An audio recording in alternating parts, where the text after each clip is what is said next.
ஒருத்தர் ஒரு ஏழை மனிதர் எப்போவுமே தனக்கு கஷ்டத்திலேயே இருப்பார். கஷ்டம் கஷ்டம் கஷ்டம் கஷ்டம் கஷ்டம். எந்த வேலைக்கு போனாலும் எதுவாகாது. அவருடைய எண்ணங்கள் அவரை சுழட்டிக்கிட்டே இருக்கும். அவர் எண்ணம் தான் எப்பவுமே வாழ்க்கை. இந்த ஏழையுடைய எண்ணங்கள் எதுவுமே பறந்து விருந்தில்லை.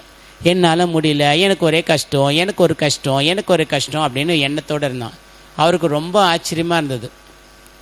ஒரு நாள் சாமியார்கிட்ட போய் கேட்குறாரு, சாமிஜி எனக்கு ஒரே கஷ்டமாக இருக்குது அப்படின்றாரு. நீங்கள் டெய்லி பகவானை கும்பிட்டுட்டு நெற்றியில் திருநீர் விடுங்க அப்படின்னு கேட்குறாரு. எதுக்கு திருநீர் விடணும், அந்த சாம்பலை எதுக்கு நெற்றியில் சேர்க்கணும் அப்படின்னு சொல்லும் போது ஒரு அழகாக சொல்கிறாரு, இந்த உலகத்தில் ஜனனிச்ச ஒவ்வொரு உயிருமே செத்து தான் போகும். எவ்வளோ பணம் இருந்தாலும் சரி, எது இருந்தாலும் நம்ம போகும்போது எடுத்துகிட்டு போக முடியாது. அதை பகவான் ஒவ்வொரு நொடியும் நினைக்கும் போது தான் இந்த உடம்பு சாம்பலாக தான் போக போகின்றது. தப்பு செய்யக்கூடாது. அதுக்கு தான் எல்லாம் வல்ல ஈசனே என்னோட சாம்பலாக போக வேண்டியது நெற்றியில் அழகாக திருநுறிட்டு நாம் நம்முடைய வாழ்க்கை தத்துவத்தை தொடங்கணும் அப்படின்னு சொல்கிறார். அவர் என்ன சொல்கிறார், ஐயோ ஐயனே, எனக்கு எங்கள் பாரம்பரியத்தில் நாங்கள் அது மாதிரி நெற்றியில் திருநீர் வச்சது இல்லையே அப்படின்னு சொல்கிறாரு. ஒன்று திருநீர் வைக்க முடியலன்னா திருநீர் வச்ச முகத்தாவது டெய்லி பாரு, உனக்கு சுபட்சம் வரும் அப்படின்றார். இவருக்கு காலையில் எழுந்துக்கிறார், யோசிக்கிறாரு யாரை பார்க்கலாம் அப்படின்னு யோசிக்கும் போது, சரி நம்ம சாமியார் ஒருத்தர் எப்பவுமே டெய்லி வரும்போது நெத்தியில் விபூதி வச்சுட்டு மங்களகரமாக வருவார், அவரை பார்ப்போம் அப்படின்ட்டு காலையில் எழுந்து அந்த சாமியாரை பார்க்க போகிறாரு. சாமியார் அதுக்கு முன்னாடியே போயிடுறாரு. அடாடா இன்றைக்கி நம்ம தோல்வி அடைஞ்சிட்டோமே அப்படின்னு சொல்லிட்டு ரொம்ப வருத்தத்தோடு உட்காந்துக்கிறார். சரி வேறு எப்படி பார்க்கலாம், அடுத்த நாள் நம்ம பார்க்கலான்றார். அடுத்த நாளும் பார்க்க முடியல. இதில் வேறு யார் நெற்றியில் அழகாக விபூதியோடு இருப்பாங்கன்னு யோசிக்கிறார்.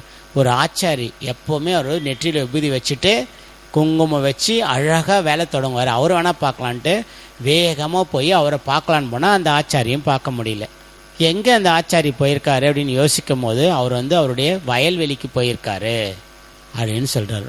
வயல்வெளிக்கு போயிருக்காரா, சரி அங்கே வயல்வெளியில் போய் பார்க்கலான்னு போயிருக்காரு. நடந்து போகும்போது அங்கே அந்த ஆச்சாரி வயல்வெளியில் நோண்டுறாரு. நோண்டும் போது டங்குன்னு சத்தம் கேட்குது. பார்த்தா அங்கே அழகான ஒரு சின்ன தங்க குடம். அந்த தங்க குடத்தில் தங்க காசுகள். அந்த இவருக்கு ரொம்ப மகிழ்ச்சி ஆகிடுது. மகிழ்ச்சி ஆன உடனே அந்த நேரத்தில் இந்த ஆள் போகிறாரு. அவருடைய மகிழ்ச்சியோடைய எழுந்து பார்க்கும்போது நான் பார்த்துட்டேன் அப்படின்னு சொல்கிறார். இந்த முகத்தை பார்த்துட்டேன் விபூதியோடு அவர் சொல்கிறார். அவர் என்ன நினச்சிக்கிட்டாரு, இந்த பொக்கிஷத்தை அவர் பார்த்துட்டாருன்ட்டு, சரி ஒருத்தந்தான் பார்த்துட்டானே அவனுக்கு கொஞ்சம் கொடுப்போமே, சாமி அவனுக்கு கொடுக்கணுன்னு தான் நம்மளை அவனை பார்த்துக்க வச்சுருக்காருன்னு அவர் நினச்சிக்கிட்டு என்ன பண்ணுறாரு, அது உள்ள காசு கையை அவருக்கு தங்க காசுல கொடுக்குறாரு. இதை பார்த்த உடனே அவருக்கு ரொம்ப ஆச்சரியம்.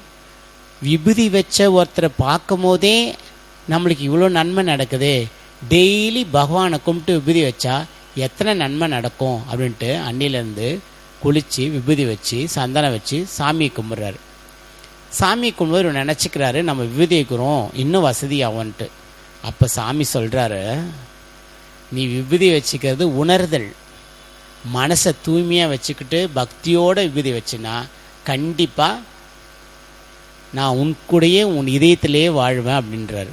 தூய்மைனா என்ன சாமின்றார், யாருக்கும் நம்பிக்கை துரோகம் செய்யாதே, நன்றி கெட்டவனா இருக்காதே, கண்டிப்பாக மனசில் யார் உன்னை பற்றி தப்பாக பேசினாலும் நீ யாரை பற்றி தப்பாக பேசாதே, உன் முதுகு பின்னாடி 1000 பேர் உன்னை தப்பாக பேசினாலும் உன் முன்னாடி பேச அவங்க பயப்படுறாங்க தயங்குறாங்கன்னு முடிவு பண்ணிக்கோ. யார் கெட்டவங்களாக இருந்தாலும் நீ நல்லவனாரு, உன் இதயத்தை பரிசுத்தமாக வச்சுக்கோ, அப்போ அந்த இதயத்தில் நான் குடியிருப்பேன்.